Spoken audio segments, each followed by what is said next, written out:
তাহলে আমরা আজকে পড়বো হলো আলিফ মাদ, ওয়াও মাদ, ইয়া মাদের সংক্ষিপ্ত রূপ। সংক্ষিপ্ত কেন বলছি তার একটা উদাহরণ আমি আপনাদেরকে দিচ্ছি। যেমন আহ হা ওয়াও পেশ কি হয়? হু। কি হয়? হাও হু পেশ হু হু। হু এখন আমি যদি বলি হা উল্টা পেশ, তাহলে কি হবে? হু হু। হু এই হু আর এই হু এর মধ্যে কোনো পার্থক্য নাই। তার হুম। মানে এখানে বলেন তো সংক্ষিপ্ত বলতে কোনটাকে বুঝতেছি আমরা? হা উল্টা পেশ হু উল্টা হা পেশ উল্টা হু পেশ হুটাকেই বুঝতেছি, তার কারণ এখানে অক্ষর কম, হরকত কম, ঠিক না? জি জি এই জন্য উল্টা পেশের সংক্ষিপ্ত হলো মানে ওয়াও মাদের সংক্ষিপ্ত হলো উল্টা পেশ। তাহলে আলিফ মাদের সংক্ষিপ্ত কি হবে? হা আলিফ জবর হা, এটা সংক্ষিপ্ত কি হবে? হা হা খাদ্য জবর হা হা খাড়া জবর হা। হা হা খাড়া জবর হা।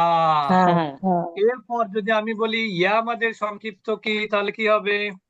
হা হা খরচ খারাজি হা খারাজের ই। ই এটা তো গেল সংক্ষিপ্ত। আসলে সংক্ষিপ্তকে অন্যভাবেও বলা যায়। যেমন এটা হচ্ছে আলিফ মাদ, এটাকে বলা যায় আলিফ সগীরা। কি বলা যায়? খাড়া জবরকে আলিফ আলিফ সগীরা। সগীরা তার কারণ এই আলিফটা হচ্ছে ফুল আলিফ, আর এটা কি সংক্ষিপ্ত ছোট আলিফ না? ছোট আলিফ জি সগীরা। আসলে এই কারণে সগীরা না, মেন কারণ হচ্ছে যে অক্ষর এবং হরকতের দিক থেকে কি ছোট। ছোট অক্ষর এবং হরকতের দিক থেকে এটা ছোট, এই জন্য ছোট এটাকে আলিফ সগীরা বলে। আবার এখানে ওয়াও মাত্রা যেটা, এটাও কিন্তু একই কেস। এটা হচ্ছে ওয়াও সগীরা। উল্টা পেশকে কি বলে? ওয়াও সগীরা। আর খাড়াজেরকে কি বলে?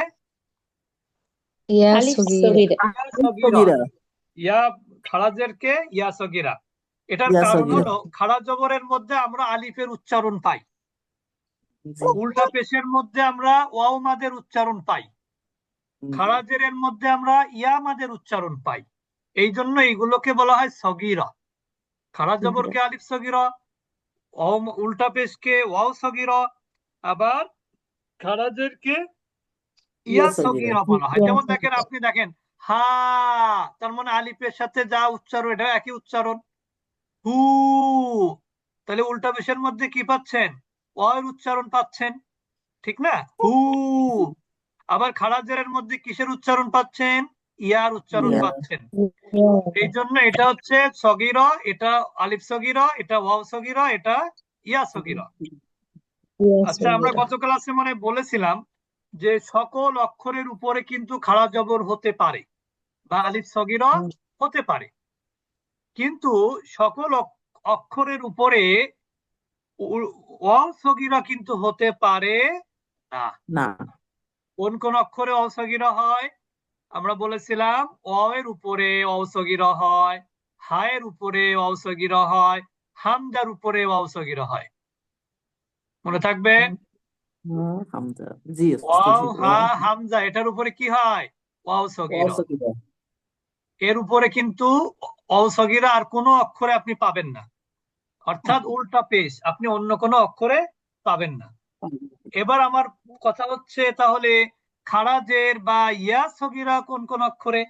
ইয়া অ এর পরিবর্তে এখানে ইয়া, আর হা, এখানেও হা, এখানে হামজা, এখানেও হামজা। হামজা তাহলে কমন হচ্ছে কোনটা কোনটা?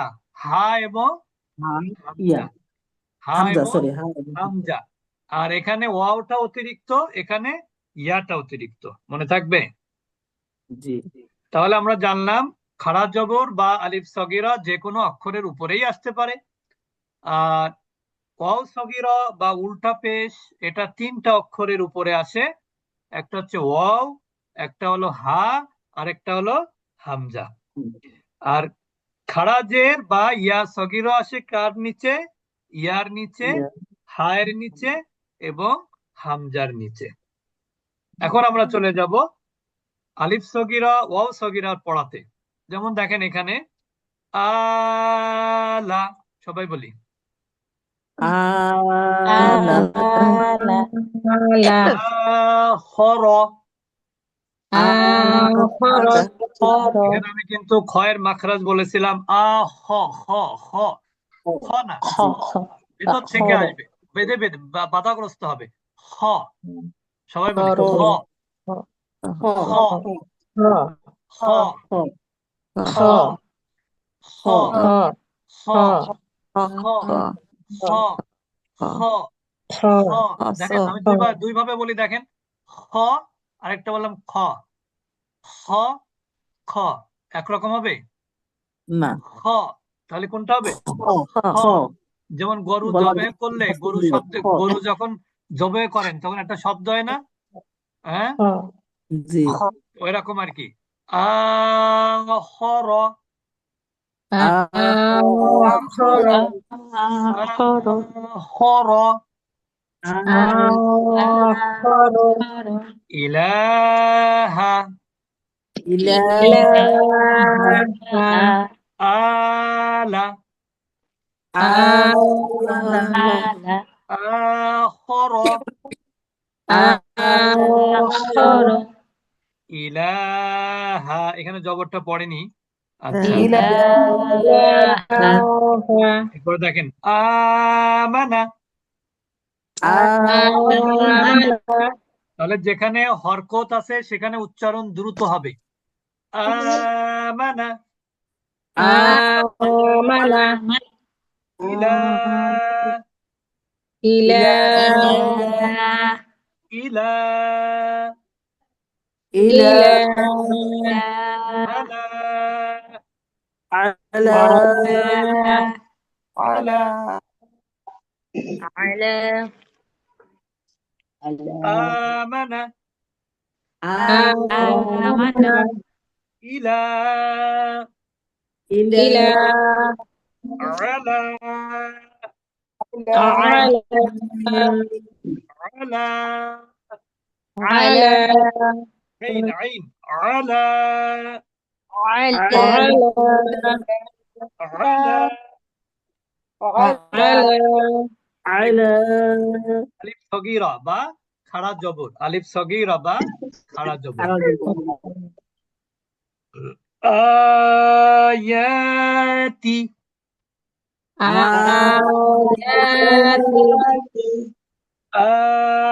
আয়াতি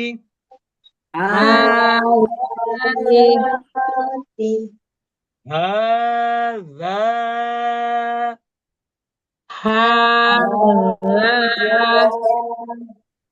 হাযা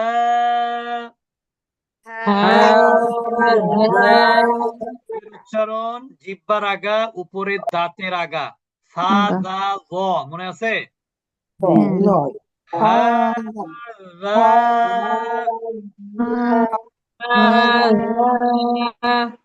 হাযা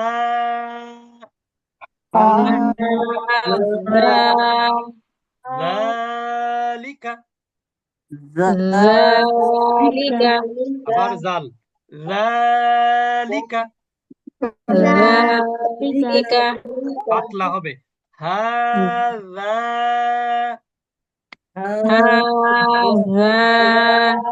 যালিকা আচ্ছা এরপর আমরা চলে যাব খাড়া জের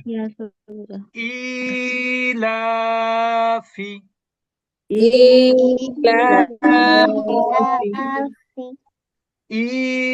ইলাফি ই এখানে দেখেন হামজার নিচে খাড়া